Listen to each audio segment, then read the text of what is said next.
The issue is not the election. The election is a battle in a war.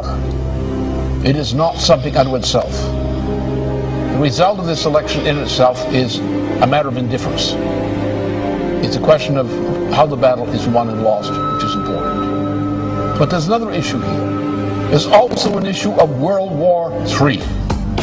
And World War III is between the British Empire, better known as the Anglo-Dutch liberal banking financial system on the one side, and the principal nations of Eurasia, Russia, China, India, and other nations are the targets of intended warfare by the British Empire, which is already turning Europe into a mere colony of the British Empire through the program of the Lisbon Treaty. If the Lisbon Treaty were adopted, and is being pushed for adoption now, there would not be a single nation on the continent of Europe, west of Belarus and Russia, which had any sovereignty whatsoever. The British Empire would control the entirety of that region of Europe, from Portugal to the borders of Belarus and Russia, as a puppet of the Anglo-Dutch liberal financial interests.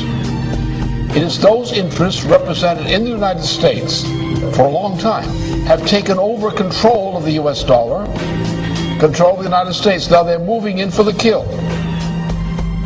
The same cartel that put Mussolini into power in Italy, the same cartel that put Hitler into power in Germany. And we're now at the brink of something like a Hitler power taking over the United States. If they grab the United States, then they will grab all of Europe out of the Lisbon Treaty. If they control the United States and the parts of Europe under the Lisbon Treaty, then you will have an actual fighting war emerging on this planet. You will have dictatorship. You will have mass starvation. The elimination of whole sections of the population of parts of the world through starvation. And that's part of the British program. It's the food war.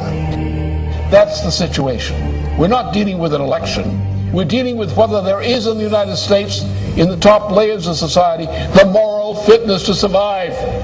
And so far the vote is in the leadership of the Democratic Party and the Republican Party, neither is morally fit to survive. They're as unmorally fit to survive as the people who backed Mussolini and backed Hitler back in the 1920s and the 1930s. And if we allow this to happen, we will get the same kind of treatment that the victims of Mussolini, Hitler, and so forth suffered. That's where we stand. We have to win this war against that evil empire.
Now, for a number of months now, there's been a worldwide food crisis caused by many things, by the financial policies, various kind of management deals, by the WTO, which ought to be eliminated, by the promotion of biofuels, which is destroying food supplies.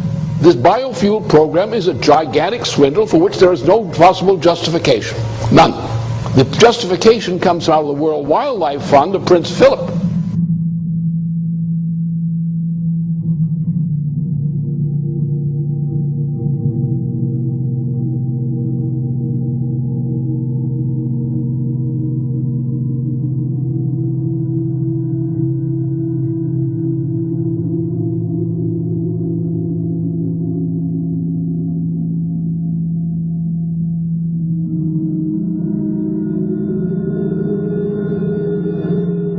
In Zimbabwe, for example, what's the crime? You have an African population in Zimbabwe, which was one of the biggest fighters against the British Empire.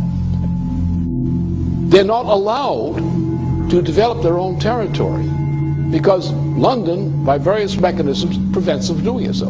And London uses the farms it allows to prosper in former Rhodesia to feed the populations of Britain.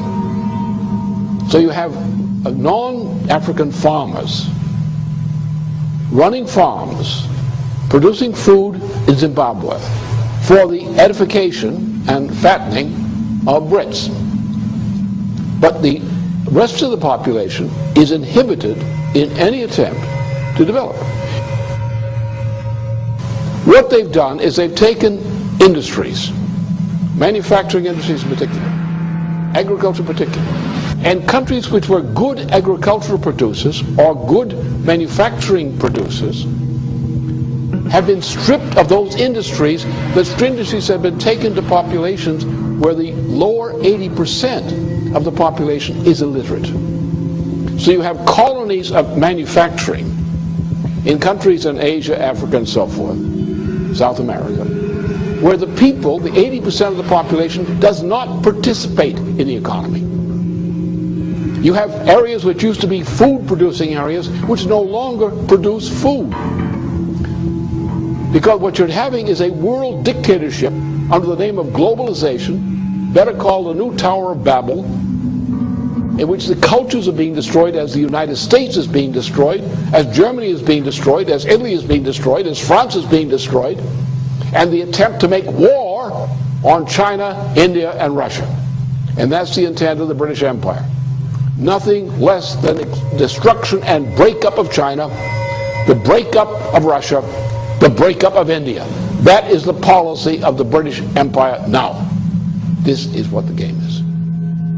And if this game is not stopped, I can tell you there'll be no planet. But then come back to the food question. If you want to get the American people and other people of other nations up on their hind legs, acting like free people rather than battered slaves, tell them their food for tomorrow morning is not there.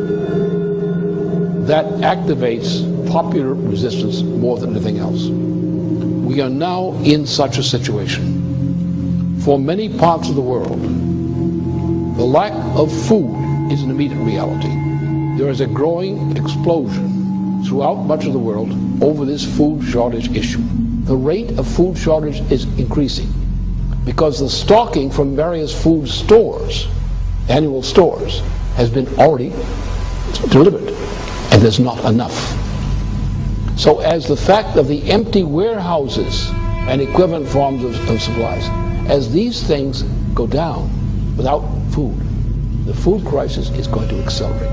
And you're going to have not only other parts of the world, but also American citizens who are now faced with the threat of death by food shortages. So therefore, the issue here is not the election result. The issue is not the president. Obama is not competent to be a president. He has none of the makings of competence. They don't want Obama. They just want to use him to destroy Hillary Clinton. That's all.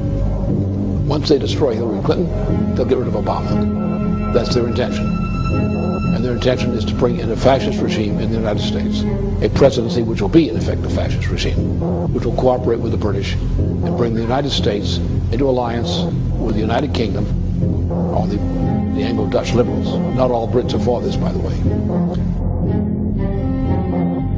And with a Europe, a Western and Central Europe, taken over by this same imperial power. An imperial power whose intention is to go to war against Russia, China, India, and other countries using nuclear power. That's the intention. We're now in a point where a revolutionary movement, or the makings of it, is building up around the food issue. And therefore, those who triumphed yesterday are not going to continue to triumph for long. The result is either we win and restore the kind of government we require in various nations and among nations, or this world is going to go into hell because the crisis won't quit. The people will die of hunger. They will die in increasing numbers. They will kill for food. The structure of society will be destroyed in the fight over food, which is not there. Therefore, either we win this fight against this evil, or there won't be anything to fight for.